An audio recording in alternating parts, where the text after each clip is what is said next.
Welcome back to TCM. I'm Dave Karger. Up next is another film that helped popularize a new style in the 1920s and 30s that came to be known as Art Deco. From Germany in 1927, it's director Fritz Lang's landmark science fiction film, Metropolis. According to Fritz Lang, he was inspired to make this film after a trip to New York City, where he was impressed by the modern Art Deco skyscrapers that greeted him as he sailed into the harbor. Lang said, "The buildings seemed like a vertical curtain, shimmering and weightless, an opulent staged backdrop set against a sinister sky in order to dazzle, divert, and hypnotize." Working closely with his wife, writer Thea von Harbu, Fritz Lang created a story about a futuristic city called Metropolis.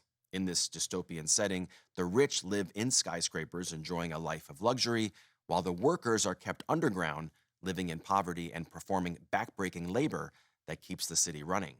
As the story begins, a young woman from the working class comes above ground and meets the son of a wealthy industrialist. When he follows her and witnesses what's happening below ground, he becomes inspired to help her fight for more equality. But their plans are thwarted by an evil scientist who invents a new technology to keep the workers oppressed. From the beginning, Fritz Lang envisioned Metropolis as the most ambitious film that Germany had ever produced. Everything was done on an enormous scale, including the futuristic Art Deco sets, groundbreaking special effects, and a cast that featured thousands of extras. In the end, Lang's efforts paid off, and this silent film became a visual masterpiece that set the standard for sci-fi movies for decades after.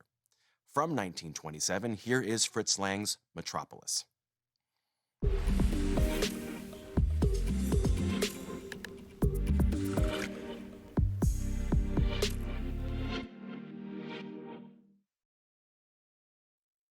Metropolis is widely considered one of the most influential sci-fi films of all time and has inspired other landmark movies in the genre, including Blade Runner and Star Wars. But when the film premiered in Berlin in 1927, it wasn't immediately a hit. Its original runtime clocked in at 2.5 hours, which presented a problem for its German studio UFA because the film couldn't be screened enough times to recoup its tremendous budget. Shortly after its initial premiere, the studio took Metropolis out of circulation and cut it down by about an hour.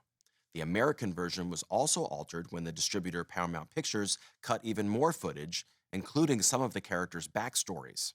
For 80 years, it wasn't known whether an original print of Metropolis still existed.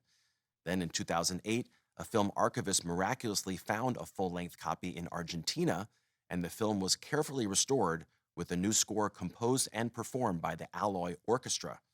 The restoration had its North American debut at the first TCM Film Festival, and that's the version that you just saw.